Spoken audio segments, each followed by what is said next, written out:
my faith in God. Disregard all the things that I see. I'm a leader, I'm a king, this what it means. Black on purpose, believe you can achieve anything. Big dreams in Khalid, this what it means. To be black on purpose, I'm worth it, I'm perfect, pristine, divine, baby, this is what it means. To be black on purpose, believe you can achieve. It's your man, the People's Mayor, Mayor Khalid, here in Atlanta's new Twin City, South Fulton, Georgia. We are here at the Mayor's Brunch here at Sandtown Pub, and I am here with the man behind the Mail Review Podcast. Darling Yale, you already know what it is. The man that supports the community. I'm honored to be here with Mayor Khalid at this event. We're going to talk about everything that needs to happen in South Fulton, what we got coming up. We're going to address concerns of the community, the concerns of the people. Y'all need to tune in to everything that this man has going on. Once again, the People's Mayor and the Mail Review. You already know what it is. The motto, get the business. Follow us at Khalid Cares USA and Mail Review Podcast. What is it, Mail Review? Mail Review on YouTube, Twitch. We are streaming on over 25 platforms. You want to hear conversation from a man's perspective, this is where you're going to catch it at. More real talk coming soon. South Fulton, forever. This what it means to be black on purpose. I gotta make the most of this. I took a stand on an oath for this. They gotta vote for this. I ain't playing, ain't no poker chips. I'm in my lane and the road is lit. You keep the fame, I got homes to fix. Remember when I had nothing to give. Remember I was sleeping under that bridge. They never felt that pain. They never felt that pain. So I'ma make sure they know my name. 4 decades ago, when my family, even when we moved out to Old National Highway, Old National looked a lot like Cedar Grove looks now. It was a 2-lane road. When we first moved out, we couldn't get cable.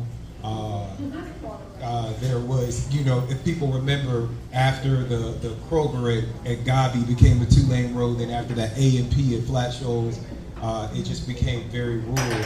And a lot of people who had moved out here to get away from urbanism, who wanted to get away from cities and city taxes and all those things, they didn't want lights, they didn't want sidewalks. We still see that right now, right? The farms at the end of Hall Road, they don't want lights. They don't want that section of their road paved, right? And so as we become a city, and as we become more densely populated, we have to start having some negotiations where people who were out here for a long time and things looked a certain way, as more and more people come out, it's just not safe to continue in that way. The second challenge that I have seen in our public works is that the bar to get a speed bump or a stop sign or sidewalks has been very high. I believe, right? The views and opinions stated now are those of Mayor Khalid and not the city of South Fulton. But I believe that a lot of that has had to do with money, right? We make the bar high because if we say yes to everybody, then we got to fund all of the projects. That's why I created things like the Blighted Property Fund and the Speed Bump Fund, so there would be dedicated monies for those projects. The next thing that I believe that we have to do in many of these areas is lower the bar for how many signatures are needed, right? Somewhere, depending on what part of the survey, the legislation is 50 plus 1 to 75 to even 80% of the homeowners in a neighborhood or in a subdivision. So if we're all on the street and he and I live in a house together and we're both homeowners and he doesn't want to sign, but I do want to sign, doesn't count, right? If you're in a subdivision like some of the ones we have on the south side of the city where you have lots of people renting, they can't sign the petition because they don't own they don't own the home, right? So we have this very high bar, and it was originally set because when we put in sidewalks or speed bumps or particularly speed bumps or some of the traffic signalization, the homeowners would have to pay, right, for that. I believe y'all already paid your taxes. We already got enough money. We just need to change the process. So we're going to be looking at opening up that process and changing that process. As you hear about that in my newsletter, I will encourage you all to please come out and share your support with council so that we can get that, we can get that changed and we can make it a little bit easier for people. I believe that you all are the experts in the neighborhood. I now have moved to, Loch Lomond. I see people fly down New Hope Road. I feel like I don't need a traffic study. There needs to be a stop sign there because me and Zion always get hit all the time, right? So I think you all are the experts, and for things like speed bumps and stop signs, which only cost a couple $10,000, that's easier than money for a traffic light, which is how much are traffic lights now? These days maybe close to $500,000. $500,000, right? So we can get some $15,000 speed bumps and some couple $1,000 stop signs much easier than we can get a $500,000 traffic light, right? So those are things we're going to work on. But you need to be transparent and you need to be accountable.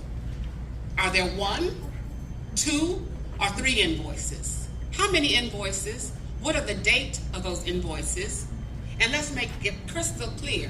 You're doing business in this neighborhood. We've elected you, and we just want respect. Thank you.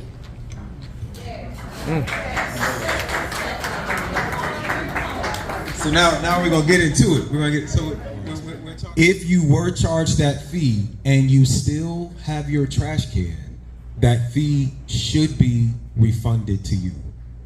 If your service was canceled, you should be able to get your service restored. If you're having an issue with that, please see me or Yusuf. Come by the mayor's office, give us a call. We'll get with the assistant city manager and we'll get with GFL to try and get that service restored. What happens to a veteran or senior citizen whose home is paid for? They become ill, they may get dementia, they may not pay their bill, and they lose their homes. That's very troublesome to me. And I really am hoping that you all look at this because I think it would be terrible to have senior citizens put out of their homes because of a trash bill.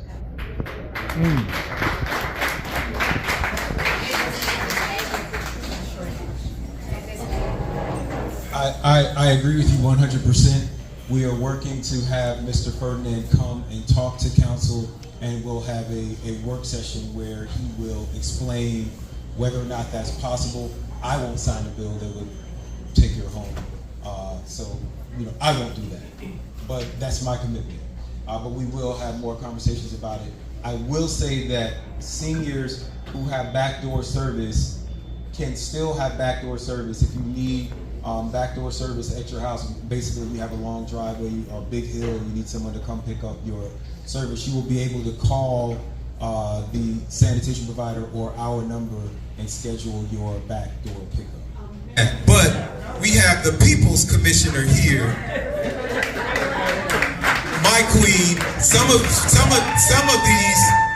you all, she is your new commissioner. Some of them, she's your old commissioner, but she's everybody's commissioner. So I'm going to welcome up to the stage Miss Khadijah Abdul-Rahman. Good afternoon, everyone. Listen, first of all, I'm everybody's commissioner, okay? You pay taxes, yeah, you have a district commissioner, and we're respectful of all of the districts. However, you all know that I receive calls from one end of the county to the other, and I respond to all of them. And one of the things that we don't understand since the pandemic, the homeless don't just say, okay, this is downtown, or this is West End, or this is whatever, and stop there. You have homeless from one end of this county to the other.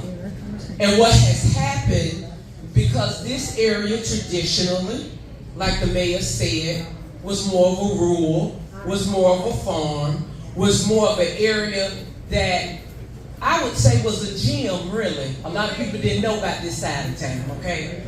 And so it was our little secret But now as we have become so popular all of a sudden on this side of town, you're going to begin to see these homelessness issues.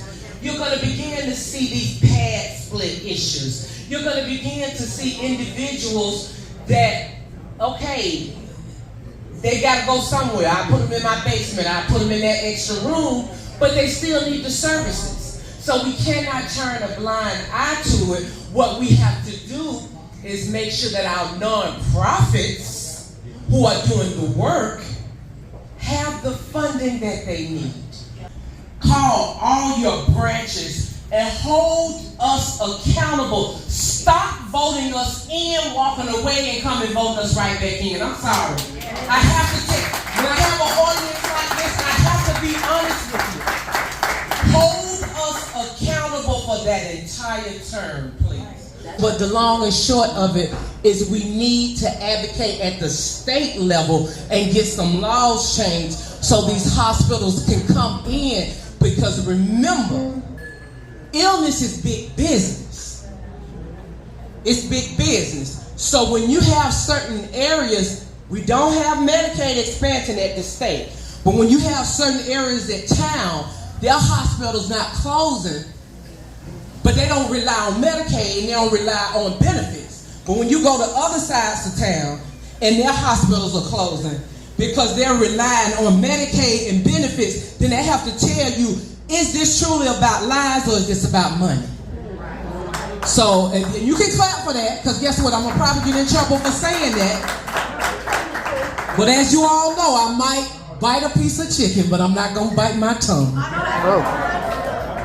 I'm going to serve my people. So I got to go, you all. 404-612-8222. Commissioner Khadijah, please follow me on all social media. Please sign up for the newsletter thing. Well, I'm going to bring up our last person. This is our Director of Planning and Development. Came from California by way of Detroit, or came from Detroit by way of California. Ladies and gentlemen, Mr. Derek Hall, thank you, sir. We're going to sit in these chairs because we're going to have a little bit of a conversation first. So if y'all need to tip on out, you can. We're going to have a little bit of a conversation, and then we're going to open it up to questions. The only people that we know will definitely be here 100 years from now is the city of South Fulton. So why would we let anyone else build our parks or our communities or our clubhouses or our streetlights or have any part of that? We know that the city is going to be here. We know that the city is going to be collecting taxes. The city should be building those things. What we have right now are developers building 500 home subdivisions with a gazebo. So when all of those kids need to go and use a park, where do they go? They go to our city parks. When all those seniors need to go to a senior center, where do they go? They go to our county centers. So we're letting developers off the hook and not putting in the infrastructure to support the communities that they're building. Define how affordable homes are to be, because we have a council person that's running around pushing tiny homes. And I'm not in favor of it because it takes away our total character and everything. But I do believe in affordable homes.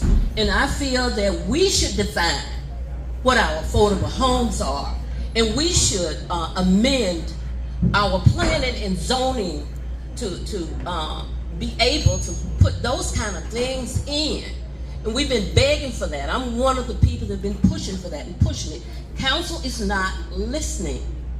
But those are the things I'm asking you as head of that department that you may be able to do to assist us in making that happen. The city will be engaging in the next quarter a study on affordable housing. It's required by HUD. Please keep us up to date based on the information you just gave. And you look at the values in our city, then we don't qualify for a tiny home. Right, so this is, and I'm so sorry, we're at time, we're over time actually, but I'm going to hang out and we're going to talk. I want to ask this question because this is this is the beginning, as I said, of a conversation that we're going to be having over the next couple of months.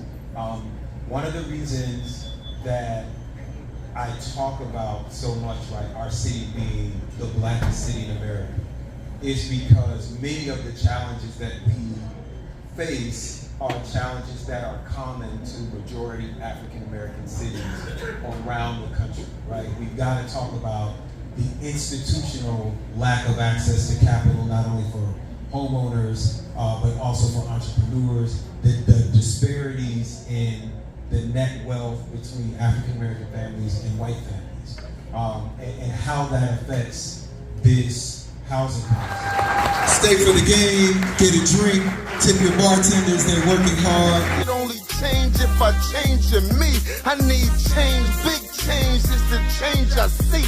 And if my life doesn't change, that's a shame on me. And if my people never change, that's a shame on we. So I go by a different name, but the same ID. Big dreams, black on purpose, man, I put my faith in God. Disregard all the things that I see. I'm a leader, I'm a king, this what it means. Black on purpose, believe you can achieve anything. Big dreams in Khalid, this what it means.